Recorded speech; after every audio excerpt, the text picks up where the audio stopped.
ভালো লাগলে কিন্তু অবশ্যই আমার চ্যানেলটা সাবস্ক্রাইব করে দিবেন। পাশে থাকা বেল আইকনে একটা প্রেস করে দিবেন। এতে করে আমি যে কোনো ভিডিও দিলে তার নোটিফিকেশন আপনার কাছে পৌঁছে যাবে আর সহজে আপনি আমার নতুন ভিডিওটা দেখে নিতে পারবেন। আর যারা ফেসবুক পেজ থেকে দেখছেন তারা অবশ্যই পেজটাকে ফলো করে দিবেন। একেবারে নামানোর আগ মুহূর্তে কিন্তু আমি ধনিয়া পাতাটা দিয়ে দিলাম। আর ঠিক 1 মিনিট আমি এটাকে রান্না করব আর তারপরে এটাকে সার্ভ করে আপনাদেরকে দেখাচ্ছি। আসসালামু আলাইকুম এভরিওয়ান, সবাই কেমন আছেন? আশা করছি সবাই ভালো আছেন। আলহামদুলিল্লাহ আমিও ভালো আছি। নতুন একটা ভ্লগ নিয়ে চলে আসলাম। আজকের ভ্লগে আমি আপনাদের সাথে একটা রেসিপি শেয়ার করব, সেটা হচ্ছে কাতল মাছের কালিয়া। এটা খেতে কিন্তু খুব ভালো লাগে, আর আমরা বাঙালিরা তো মাছ খেতে খুবই পছন্দ করি। মাছে ভাতে বাঙালি, এটা সবাই জানে। আর দুপুরে গরম ভাতের সাথে এরকম মাছের কালিয়া থাকলে, কাতলা মাছের কালিয়া থাকলে আর কি লাগে।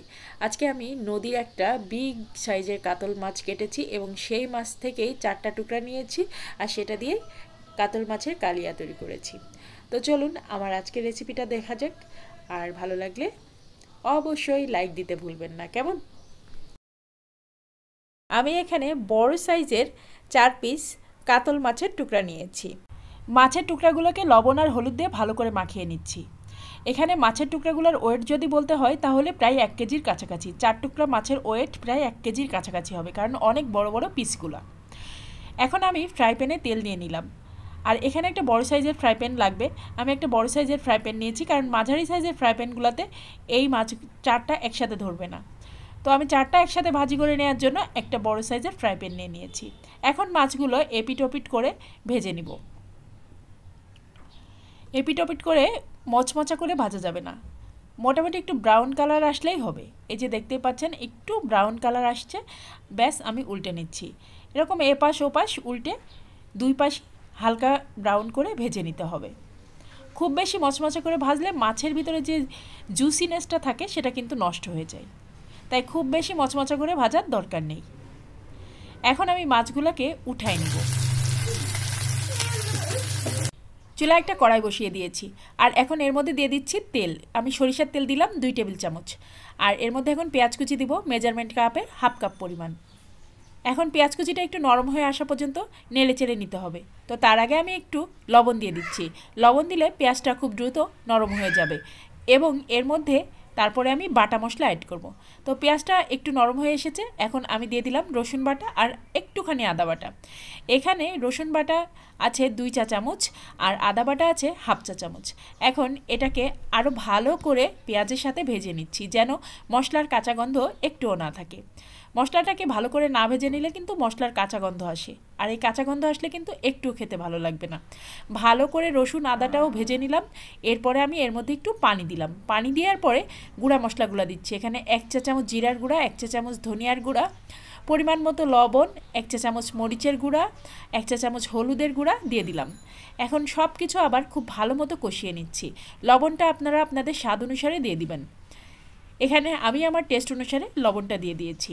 আর দেখেন কি সুন্দর একটা কালার এসেছে, মশলাটা খুব সুন্দর মতো আমার কষিয়ে নেওয়া হয়ে গিয়েছে।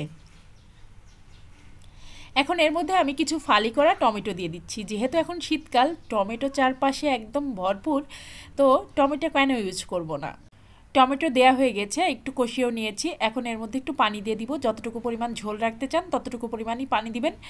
এখন এর মধ্যে সেই ভেজে রাখা মাছগুলো আমি দিয়ে দিব। আর বেশিক্ষণ লাগবে না, এখন হচ্ছে আর 10 মিনিটের মতো লাগবে মাছটা রান্না করতে। তারপরে কিন্তু আমার রান্না করা রেডি হয়ে যাবে। আর গরম ভাতের সাথে এই মাছের রেসিপিটা না দুর্দান্ত লাগে। তো আমার আজকের রেসিপি কেমন লাগলো অবশ্যই কমেন্ট করে জানাবেন। আর যারা নতুন রাঁধুনি আপুরা আছেন, আশা করছি আমার আজকের রেসিপিটা দেখে খুব মজা করে এই মাছের রেসিপিটা করতে পারবেন, এবং বাড়ির সবাই কিন্তু আপনারা অনেক প্রশংসা করবে। তো যাই হোক, আজকের ভিডিওটা ভালো লাগলে কিন্তু অবশ্যই আমার চ্যানেলটা সাবস্ক্রাইব করে দিবেন। পাশে থাকা বেল আইকনে একটা প্রেস করে দিবেন। এতে করে আমি যে কোনো ভিডিও দিলে তার নোটিফিকেশন আপনার কাছে পৌঁছে যাবে আর সহজে আপনি আমার নতুন ভিডিওটা দেখে নিতে পারবেন। আর যারা ফেসবুক পেজ থেকে দেখছেন তারা অবশ্যই পেজটাকে ফলো করে দিবেন। একেবারে নামানোর আগ মুহূর্তে কিন্তু আমি ধনিয়া পাতাটা দিয়ে দিলাম।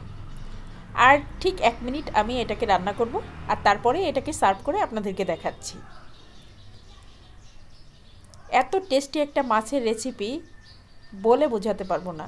আপনারা কিন্তু অবশ্যই কাতল মাছের এই কালিয়াটা বাসায় একবার হলেও তৈরি করবেন। আমার রান্না করা কমপ্লিট হয়ে গিয়েছে, আমি খাবারের টেবিলে নিয়েও চলে এসেছি। দেখেন কতটা সুন্দর হয়েছে দেখতে। এই রেসিপিটা ক্যামেরাতে যতটা সুন্দর দেখা যাচ্ছে আসলে তার থেকে আরও বেশি সুন্দর দেখাচ্ছিল বাস্তবে। লাইটের কারণে অনেক সময় অনেক রকম দেখা যায়, বাট এটা দেখতেও যতটা সুন্দর খেতে তার থেকেও বেশি সুন্দর। তো যাই হোক, আজকের মতো ভিডিওটা শেষ করছি। সবাই ভালো থাকবেন, সুস্থ থাকবেন, নিরাপদে থাকবেন, আর সবাই ঘরে তৈরি খাবার খাওয়ার চেষ্টা করবেন। আর আমার বাচ্চাদের জন্য সবাই বেশি বেশি করে দোয়া করবেন, আমার পরিবারের জন্য সবাই বেশি বেশি করে দোয়া করবেন। কেমন? আজকের মতো আল্লাহ হাফেজ। আল্লাহ হাফেজ।